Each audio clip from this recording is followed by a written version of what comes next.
So boys and girls, today we're going to take a look at something called homographs. Homographs are also called multiple meaning words. What they are words that are spelled the same, but they have different meanings. Sometimes they sound the same, sometimes they might sound a little different. However, they look exactly the same when you see them on paper or in print. Here's some examples found on the screen. We turn on the light at night. A feather is very light. The word light is used in two different ways because it has different meanings in each sentence. When we say we turn on the light at night, that light, of course, is a thing we do turn on to make it brighter. However, in the second sentence, a feather is very light. Light in that sense means not very heavy. So even though both words are the same in how they are said and how they're spelled, they have different meanings. Let's take a look at a second example. He used a saw to cut the board. I saw my friend after school. Do both of those words, saw, mean the same, the way they're used in those two sentences? No, they don't. In the first sentence, he used a saw to cut the board. A saw is a tool, of course, for cutting things in parts. However, in the second sentence, I saw my friend after school, saw in that sense doesn't mean to cut your friend into parts. It means, of course, the past tense of see. Take a look at the next set of sentences. The sun began to sink in the west. I washed my hands in the sink. Does sink mean the same in both of those sentences? Again, no, it doesn't. In the first sentence, the sun began to sink in the west. Sink in that case means to go down. In the second sentence, I washed my hands in the sink, we're talking about the object where, of course, we have in our bathrooms and our kitchens, where there's water hooked up, the water falls down into a basin and goes down a drain. One last set of sentences. We went to the park. My mom has to park the car. Those sentences do not have the same meaning for the word park. They sound the same and are spelled the same, but mean something different. In the first sentence, we went to the park. Of course, park there is a place where children go to play on equipment such as swings and slides. The second sentence, my mom has to park the car. Park in that sentence means to put it in a certain spot and leave it. Now that we understand a little bit about homographs, I'd like you to watch a little bit of a video to help you understand how they are different from each other, and they are kind of weird. On one of our videos. Okay, great. So as we mentioned earlier, this music is not going to work. Can we just pick something a little bit better, like a little bit more peppy and, zippity? Can we get zippity music? Awesome, thanks. As we mentioned earlier, today we're going to learn about homophones. Homophones are really, really weird, okay? They're very weird. Homophones are weird like a cow that works in a city. That just doesn't happen. It's just like, what? So many questions. Why is this cow here? Who taught this cow how to wave? Why is this cow wearing clothes? Weird. I don't know if you believe me. Really, homophones are weird. They are weird.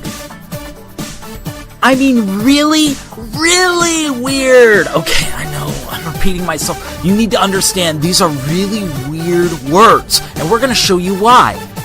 You see, homophones are words that sound the same, but have different meanings and spelling.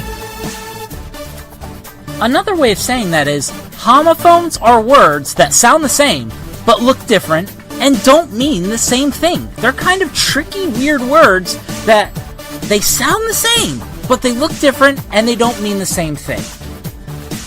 Okay, I think you're ready. It's time to meet the homophones. We want to give you some examples of these words that sound the same, but they look different and they don't mean the same thing. Homophones. Same sound, different spelling and meaning, like nose and nose.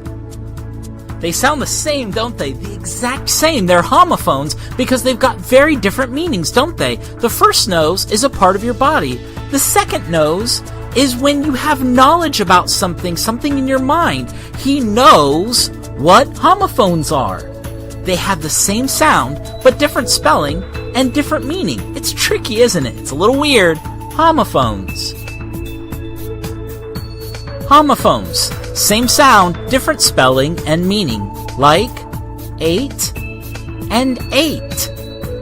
They sound the exact same, don't they? But one is a number, right? This first 8 is a number. The second 8 has to do with eating. The baby ate the watermelon. 8 and 8 are homophones.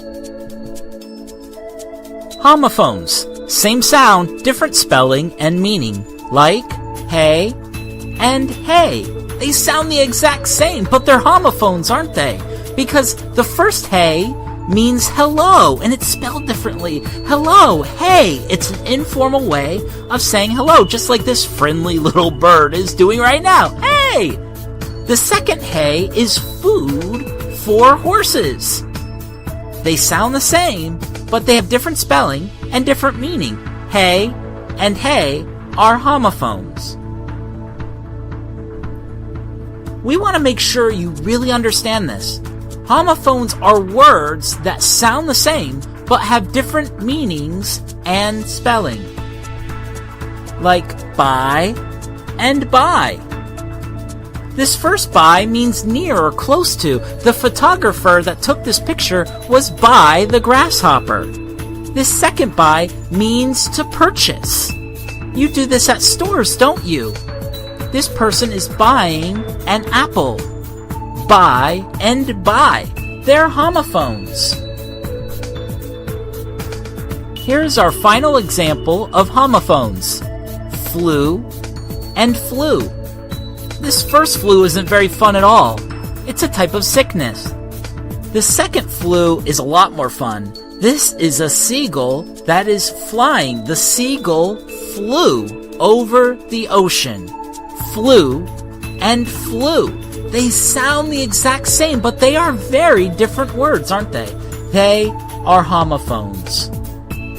Now this is something crazy. Did you know there are over 7,000 homophones in the English language? Over 7,000, and that's why we can't talk about all of them here. There are homophones that you probably know that we didn't have time to cover today, but there are over 7,000 of them in the English language. Hey, can you think of any other homophones? Maybe after you watch this video, try to come up with a list of homophones that you might know that we didn't cover in this video. They're a lot of fun. They're words that sound the exact same, but they have different meanings and different spelling. Okay, maybe after this video, you can give that a shot. Thanks for watching this video with us. We hope you learned a lot, and we hope you had a little bit of fun, too. Okay, Cal, show us your magic trick. Actually, that's pretty cool. Okay, boys and girls, so now that you saw that little video, homophones, or homographs as they're sometimes called as well, they can be a little tricky. So if you're having trouble remembering that homographs have different meanings but are written the same, try to think of how people write an autograph. So let's take a look. Can we figure out some of these homographs? We're going to circle the homograph in the sentence below, and then we're going to try to figure out how to explain the meaning of how it's different in each sentence. So let's take a look at this first one. We had to change our clothes after we got wet. How much change did you get for $1? Did you find the homograph or homophone there? Look closer. It sure looks exactly the same. If you said that you did find it and you found the word change in each sentence, you got it.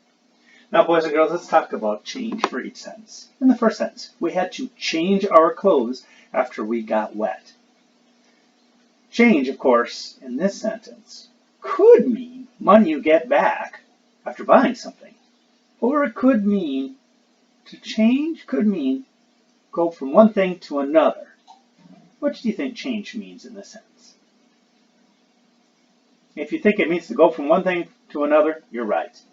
How about the second sentence? How much change did you get for $1? Again, change could mean money you get back after you buy something, or to go from one thing for another.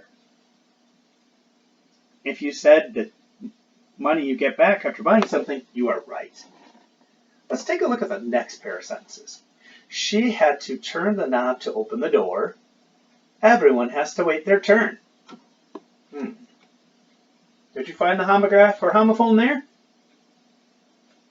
I think I see it. Turn and turn. Turn does have more than one meaning. Let's take a look at the sentence in the first one and see if we can figure it out. She had to turn the knob to open the door. I think turn means to move in a certain direction. Let me see if it fits. She had to move the knob to open the door. Yeah, that's exactly what turn means in that sentence. Let's take a look at the next one. Everyone has to wait their turn. I don't think turn means to move in a certain direction. That wouldn't make sense. Everyone has to wait their move in a certain direction? Definitely not. So I think turn means something different here. What do you think it means? I think in the sentence, everyone has to wait their turn. That means we get to do something, someone else gets to do something, and we wait in between. I'm pretty sure that's what it means. Let's take a look at the last two sentences. Queen Elizabeth is the ruler of her country. I use a ruler to measure how long my pencil is. Did you spot the homograph or homophone in that sentence? If you said ruler, you got it. Each sentence has that same word used. But ruler is used differently in each one. The first sentence, Queen Elizabeth is the ruler of her country. Well, ruler, I know in class I used it as a measuring tool, but I don't think that fits the sentence. Let me try it out. Queen Elizabeth is the measuring tool of her country. Nah, definitely not. Well, if I think about it, a ruler, a queen. Oh, it's kind of like a leader. Queen Elizabeth is the leader of her country. So in this sentence, ruler must mean leader. How about the last sentence? I use a ruler to measure how long my pencil is. Oh, well, I've done that before. I know it doesn't mean leader in this sentence. And a ruler, of course, is a tool used for measuring length. So boys and girls, as you're working on homographs or homophones, you want to think, how is the word used in a sentence? And if I think it means something, put the meaning back in place of that word and see if it does fit. All right, good luck as you practice today on your homophones.